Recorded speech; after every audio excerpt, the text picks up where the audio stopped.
খাইয়া আসিয়া তো মারধর করে বেটি। বাপরে বাপ, ওই জন্য তো আমি কইছিল কই কই করিয়া কইনু যে যাইস না, ওই জামাই ভালো নয়, সুবিধার নয়। তুই তো মায়ের কথা শুনিবি না? মা মা বাপ যেগুলা চায় সন্তানের জন্য ভালোই চায়। মা যদি আগে ভাবি তো বুঝবে, যদি পারে তো থেকে এরকম করে তো মা। ঠিক আছে, তাহলে তো যাবার লাগিবে না, মোর কাছেই থাকে। হে মা, মনে খুব মারিছে, আমার শরীরটা খুব ব্যথা করেছে। কোনা কোনা যে মারিছে, মুই এত বড় হইয়া গেল, মুই কোনদিন তোর হাত তুলিনি বেটি তোর উপরে।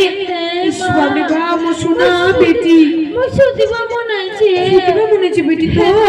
আচ্ছা বেটি দাঁড়া, আমি এই বিছানি নিয়ে আছো, দাঁড়া ঘর থেকে দাঁড়া। ঠিক আছে মা, ঠিক আছে। শালার মরো, শালার মরোটা এমন মারিছে, আর শালার মরো মই যাবেই না। দেখো শালা কি করিয়া সুতিয়া থাকে একাই একাই বালিশ লইয়া। শালার মরো তো যাবেই না তোর বাড়ি। এই যে বেটি নিয়ে নে।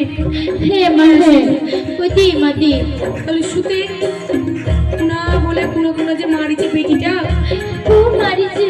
ইস বাপরে, ওর কথা শুনিলে আজ এই দিনটা দেখিবার হতো না। ঠিক আছে সুতিয়া দাও, আমি বাড়ির কাজগুলো করো। ঠিক আছে মা, ঠিক আছে। ঠিক আছে, থাক বেটি থাক, সুতিয়া দাও মোর সোনা বেটি। হে মা যা।